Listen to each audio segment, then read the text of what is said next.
Bismillahirrahmanirrahim. Assalamualaikum warahmatullahi wabarakatuh. Mari sama-sama kita awali pertemuan kali ini dengan baca basmalah.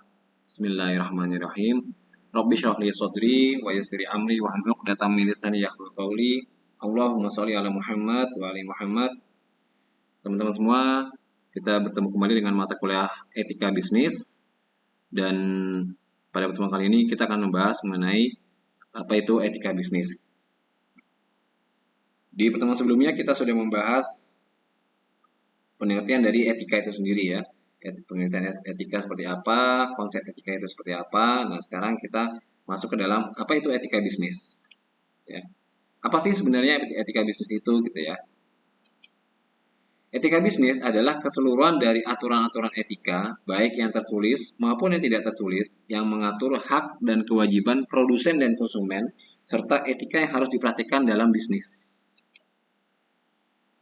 Etika bisnis ini mencakup hubungan antara perusahaan dengan orang yang menginvestasi uangnya dalam perusahaan, dengan konsumen, pegawai, kreditur, dan pesaing. Jadi pastinya etika bisnis berhubungan dengan orang-orang yang tadi menginvestasikan uangnya dalam perusahaan, berarti di sini pemegang saham. Hubungannya dengan konsumen, karena ini sebagai pembeli, pegawai, sebagai karyawan kita, dan kreditur, dan juga pesaing.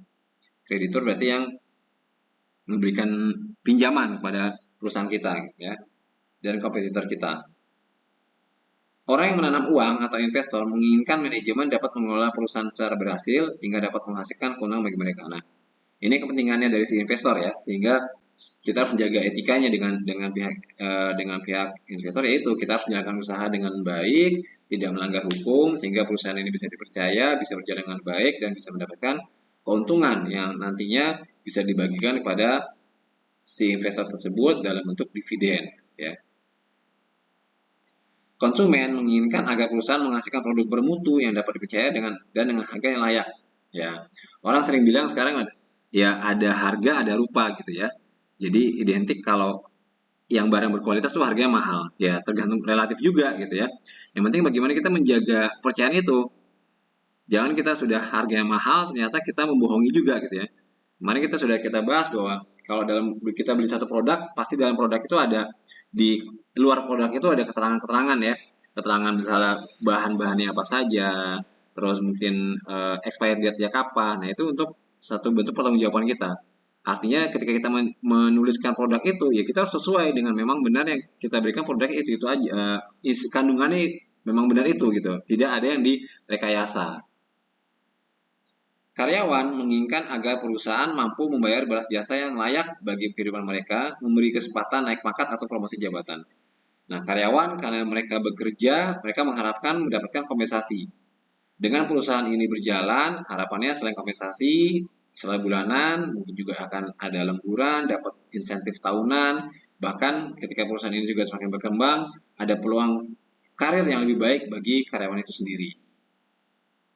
Jadi itu cakupan etika bisnis, cakupan etika dalam satu bisnis.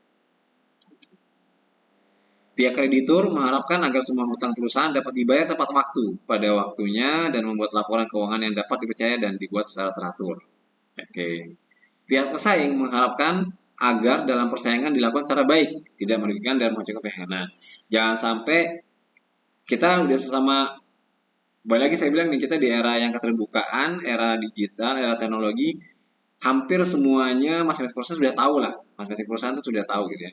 Jadi ketika kita promosi iklan, ya silakan kita promosikan keunggulan produk kita, tapi jangan sampai menyinggung kelemahan dari produk lain. Nggak sehat, gitu ya. Jangan sampai menjatuhkan harga misalkan, ya. Atau mungkin ya mencontohkannya dengan menjelekkan produk lain gitu, walaupun secara tersirat gitu ya. Itu jadi nggak sehat ya. Secara etika tidak pantas gitu ya. Orang-orang bisnis diharapkan bertindak secara etis dalam berbagai aktivitasnya di masyarakat. Harus ada etika dalam menggunakan sumber daya yang terbatas di masyarakat.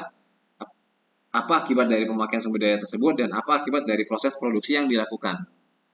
Etika bisnis menyangkut usaha membangun kepercayaan antara masyarakat dengan perusahaan, dan ini merupakan elemen sangat penting buat suksesnya suatu bisnis dalam jangka panjang. Oke. Jadi kenapa perlu beretika dalam bisnis? Pertama adalah karena bisnis tidak hanya bertujuan untuk profit, melainkan perlu mempertimbangkan nilai-nilai manusiawi. Kedua, bisnis dilakukan antara manusia yang satu dengan manusia yang lain. Dan ketiga, bisnis saat ini dilakukan dalam persaingan yang sangat ketat. Jadi kenapa kita perlu beretika? Ya, karena memang kembali lagi kalau kita bicara masalah bisnis, itu adalah tujuan kita memang untuk mendapatkan profit. Tapi kan semata tidak hanya untuk mendapatkan profit saja, ya. Ada mempertimbangkan nilai-nilai manusiawi. Dan yang menjalankan bisnis ini itu adalah manusia, manusia satu dengan manusia lainnya. Itu harus saling dijaga etikanya, ya. Dan bisnis saat ini ya berlangsung sangat ketat. Kenapa? Karena era keterbukaan sekarang, era teknologi, jadi udah persaingan sangat ketat. Dan yang terpenting juga adalah kita ingin usaha kita itu berjalan berkesinambungan jangka panjang, tidak hanya sesaat dikenalnya. Apa yang perlu kita jaga supaya perasaan kita jangka panjang? Kepercayaan dari masyarakat.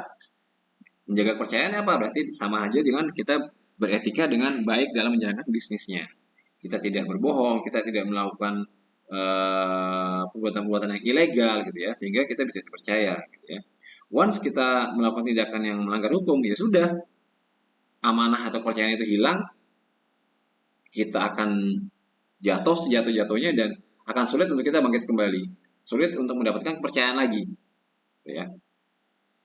Sekian tahun yang sudah kita rintis dari nol, dari kita mulai pelan sampai kita sudah di atas gitu ya, karena ya Allah alam kita terpleset atau apa, akhirnya kita timbul ketidakpercayaan, ya kita harus bangkit, harus mulai dari nol lagi gitu ya. Ya harus bangkit lagi, entah mungkin berapa kali lipatnya kita mulai menjalankan lagi bisnis kita gitu ya. Jadi intinya daripada harus melalui seperti itu 2 kali, lebih baik ya udah kita bermain yang baik saja, jujur, toh juga ya pada akhirnya ingat bahwa di dunia juga kita juga tidak selamanya kan, ini hanya tempat persinggahan ya. Kalau mengutip kata salah satu ustadz bahwa manusia itu di dunia ibarat tamu, dan barang-barang yang kita punya semua itu adalah ibarat titipan.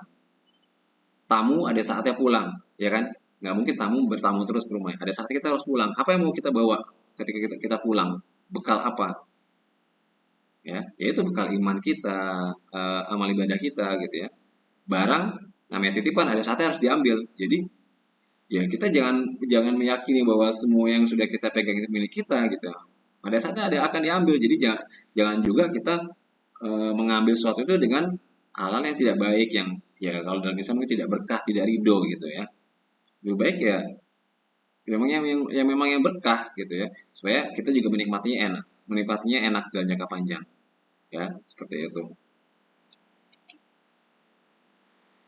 Jadi menjaga etika adalah suatu hal yang sangat penting untuk melindungi reputasi perusahaan. Masalah etika ini selalu dihadapi oleh para manajer dalam keseharian kegiatan bisnis, namun harus dijaga terus-menerus sebab reputasi sebuah perusahaan yang etis tidak dibentuk dalam waktu pendek. Ya. Reputasi sebuah perusahaan yang etis tidak dibentuk dalam waktu pendek, tapi akan terbentuk dalam jangka yang panjang.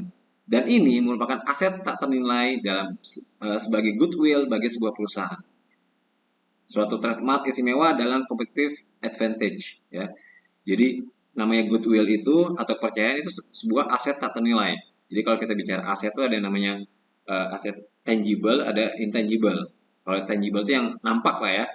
Aset yang nampak apa sih? Ya modal, gedung gitu ya, yang fisiknya kelihatan.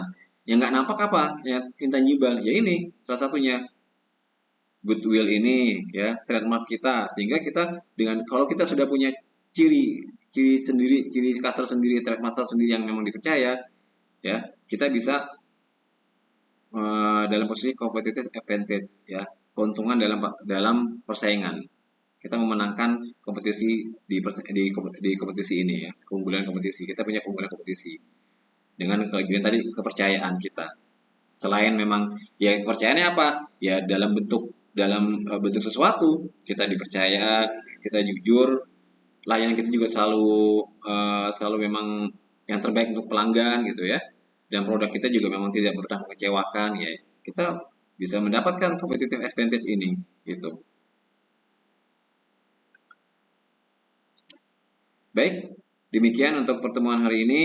Semoga bermanfaat dan bisa menjadi amal jariah buat kita semuanya, bisa kita amalkan untuk kita pribadi maupun lingkungan kita. Mohon maaf bila dalam penyampaian materinya ada kekurangan atau ada kesalahan. Kesempurnaan yang milik Allah Subhanahu wa taala. Dan mari kita sama-sama berdoa agar kita selalu diberikan keberkahan, kesehatan, kemudahan dan kelancaran dalam setiap aktivitas kita. Kita akhiri sama-sama dengan baca hamdalah. Alhamdulillahirabbil alamin. Bila hidayah wa taufik, ihdinas siratal mustaqim. Assalamualaikum warahmatullahi wabarakatuh.